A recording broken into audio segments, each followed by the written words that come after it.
अपने देश भारत में आज भी मैक्सिमम घरों में जो परिवार हैं, उनके परिवार के सब सदस्यों के बीच में पैसों के बारे में बात करना या डिस्कस करना अनकंफर्टेबल माना जाता है। और इसका एक कारण है क्यों ऐसा अनकंफर्टेबल लोग क्यों फील करते हैं पैसे के बारे में अपने परिवार के साथ बात करने में। ऐसा इसलिए होता है क्योंकि आज भी भारत के मैक्सिमम स्कूल और कॉलेजों में हमें पैसे के बारे में या फाइनेंस के बारे में बिल्कुल भी नहीं पढ़ाया जाता है और ना ही हमें इसके बारे में जानकारी दी जाती है। इसके कारण जो जिस फर्स्ट सैलरी के लिए हम लोग वेट करते हैं और इतनी पढ़ाई करते हैं, उसको मैनेज करना या पैसे को कैसे हैंडल करना है वो हम लोगों को नहीं आता है। इसमें सबसे पहला है पैसे के बारे में सोचना, क्योंकि ऐसा नहीं है कि पैसा सिर्फ ज़रूरत होगी तभी काम आएगा। पैसा आजकल हर रोज़ और हर समय की ज़रूरत हो गया है। इसलिए ज़रूरी है कि आपको पैसे के बारे में रेगुलर टाइम के बाद में विचार करना चाहिए कि पैसे जो भी आपके पास सरप्लस आता है उसको कहाँ इन्वेस्टमेंट करना है, ताकि आपके पास जो पैसा आ रहा है वो आपको 2 पैसे और कमा के देके जाए। हम सिर्फ लॉन्ग टर्म के लिए नहीं सोचेंगे और छोटे के लिए भी सोचेंगे, जैसे कि हमारे पास सफिशिएंट लिक्विडिटी या कैश होना चाहिए जो हमें इमरजेंसी में काम आ सके। हमारी शॉर्ट टर्म फाइनेंशियल गोल जैसे शादी ब्याह के लिए भी पैसा अलग से सेव करना पड़ेगा। और हमें लॉन्ग टर्म फाइनेंशियल गोल जो हमारे खर्चे बढ़ा सकते हैं लंबे समय में, जैसे बच्चों की हायर एजुकेशन, उसके बारे में भी सोचना पड़ेगा। साथ ही साथ हमें रिटायरमेंट प्लानिंग का भी जिक्र करना पड़ेगा, ताकि हमको जब हमारी इनकम बंद हो जाए तो हमारी जो है खर्चे आराम से चल सके।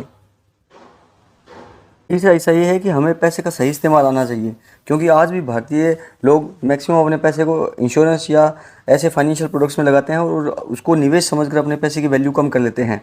मैं यहाँ यह बिल्कुल नहीं कह रहा हूँ कि आपको इंश्योरेंस नहीं लेना चाहिए या इंश्योरेंस ख़राब है, लेकिन आपको इंश्योरेंस के लिए सिर्फ टर्म इंश्योरेंस और हेल्थ इंश्योरेंस ही लेना चाहिए, क्योंकि लाइफ इंश्योरेंस या मनी बैक जो प्लान्स होते हैं कंपनी के, वो सिर्फ आपको पैसे ख़राब करेंगे। और ऐसे प्लान ना तो आपके अच्छे इन्वेस्टमेंट हो सकते हैं और ना ही अच्छे इंश्योरेंस हो सकते हैं।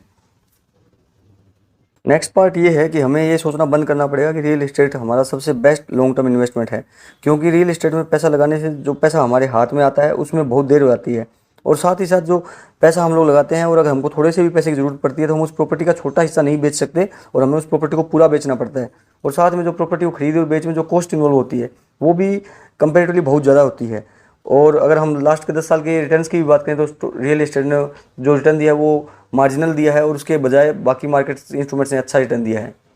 आखिरी है कि हमारे पास अब कोई स्टॉक मार्केट में इन्वेस्टमेंट के अलावा कोई ऑप्शन नहीं है जहाँ पे हम महंगाई को मात दे सकें, क्योंकि शेयर मार्केट का इतिहास रहा है कि अगर आपने इन्वेस्टमेंट किया होता लगातार तो आपने महंगाई को आराम से पछाड़ दिया होता, जबकि बाकी मार्केट जो टूल्स हैं जैसे एफडी टाइप के हैं वो बहुत पीछे रह गए होते। और मैं आपको यहाँ पे स्टॉक मार्केट में डायरेक्ट इक्विटी में इन्वेस्टमेंट की बात नहीं कर रहा हूँ।